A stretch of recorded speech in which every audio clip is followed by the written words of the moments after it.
Bueno, a continuación tenemos al maestro Carlos Bea Torres. Él es integrante del periódico, fue integrante del periódico Regeneración de la Federación Anarquista de México. Fue también integrante del colectivo El Rebelde en Querétaro, fundador y coordinador de Usisoni desde 1985 en el Istmo de Tehuantepec. Fundador e integrante del Consejo Indígena Popular de Oaxaca, el histórico Ricardo Flores Magón. Integrante de la Alianza Mexicana por la Autodeterminación de los Pueblos. Integrante, a su vez, del Movimiento Agrario Indígena Zapatista. Es autor de libros y publicaciones sobre el magonismo y derechos indígenas.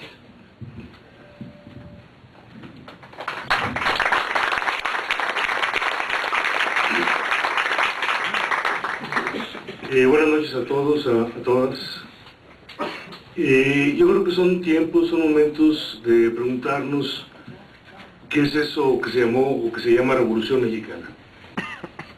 Si recurrimos a la tradición oral, a lo que nos han platicado los viejos, los que de alguna forma directa o indirecta, pero muy cercana, vivieron esa época convulsa en nuestro país, encontramos como visiones muy distintas.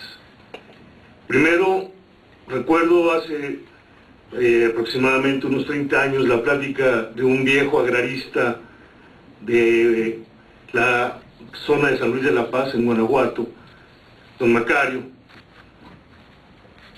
que decía que la bola había llegado cuando pasó Villa por esa región, o el ejército villista, y que muchos años después la guerra seguía, es decir, la lucha por la tierra, por la defensa de la tierra, seguía viva.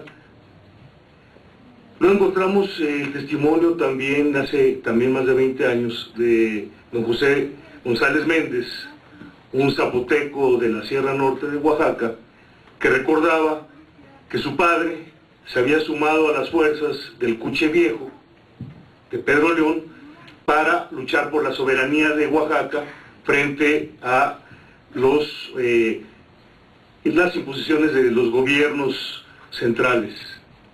Por otro lado, también recabamos el testimonio de un tío abuelo mío, que fue sindicalista, y que decía que la revolución para él había muerto cuando se había convertido en gobierno. Es decir, encontramos muchas visiones de lo que se llama Revolución Mexicana.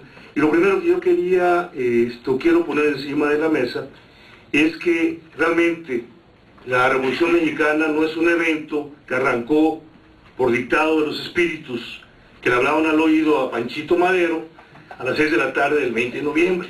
O sea, no es eso la Revolución Mexicana definitivamente. También es importante entender que esta etapa de lucha es un proceso que tiene muchas manifestaciones de carácter regional, con tiempos y con actores distintos que ven este proceso de formas muy, muy distintas. En ese sentido, me atrevería a decir que la Revolución Mexicana, o las dos revoluciones, una llamada democrática o burguesa y la otra revolución antiautoritaria, social y agraria, tienen tiempos distintos que de pronto coinciden, pero que caminan por carriles a veces muy separados.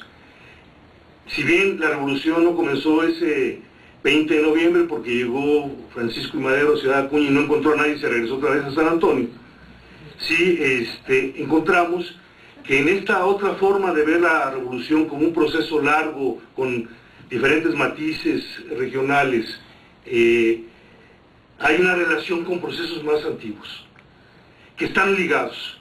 Por ejemplo, la rebelión del Yaqui, en 1875, 1876, que vuelve a arrancar con Cajeme, con Tetaviate, con líderes yaquis, guerreros. Y esa línea de rebelión se va a articular al magonismo, ¿sí? Hay diferentes momentos y me parece que la lucha del yaqui, de la tribu yaqui, está íntimamente ligada a la rebelión de los magonistas en esta parte de México. O sea, hay una relación muy directa, no se interrumpe esa lógica de rebelión de los yaquis y de alguna forma hay un acompañamiento o una vinculación con el Partido Liberal Mexicano. Es claro, y entonces estamos hablando de que la revolución ahí no está comenzando un 20 de noviembre, sino está comenzando a lo mejor 25 años antes. Y esto también lo encontramos con la rebelión de los Khrushchev, de los mayas, fundamentalmente en la zona oriente de la península de Yucatán. Hay una relación entre lo que ocurre en esta región, en esta rebelión, con los bombazos de Tepic, con la revuelta magonista en Valladolid. Es decir, no se puede separar lo que viene ocurriendo también desde medio siglo antes en la península de Yucatán con la articulación que tiene después el magonismo con esta lucha de los pueblos mayas. Otro caso donde hay una vinculación muy directa tiene que ver con la exótica, yo llamo exótica, una de las más exóticas rebeliones que ocurren en este país, que es la de los Tomoches, ¿sí? O sea, la doncella de Cábora, ¿sí? De alguna forma empieza a curar y a tener visiones muy joven, es de alguna forma promotora de una rebelión antiporfirista muy sangrienta en algún momento, y termina emigrando también hacia los Estados Unidos y vinculándose a los magonistas en los Estados Unidos. Es decir, hay una serie de procesos de lucha subterránea muchas veces, que también lo vamos a encontrar en el sur de Veracruz. Entonces, los popolucas y los nahuas del sur de Veracruz, que tienen una tradición de defensa territorial, también se articulan con los magonistas. Y aquí un poco en la línea de lo que decía Armando, ¿sí? Hay una vinculación no solo del magonismo muy estrecha con los campesinos, sino me parece que en particular con los campesinos indígenas. Hay una relación muy directa entre el movimiento indígena, entre una parte importante del movimiento indígena con el magonismo. Esto lo vamos a encontrar en muchos momentos después de 1903, de 1904.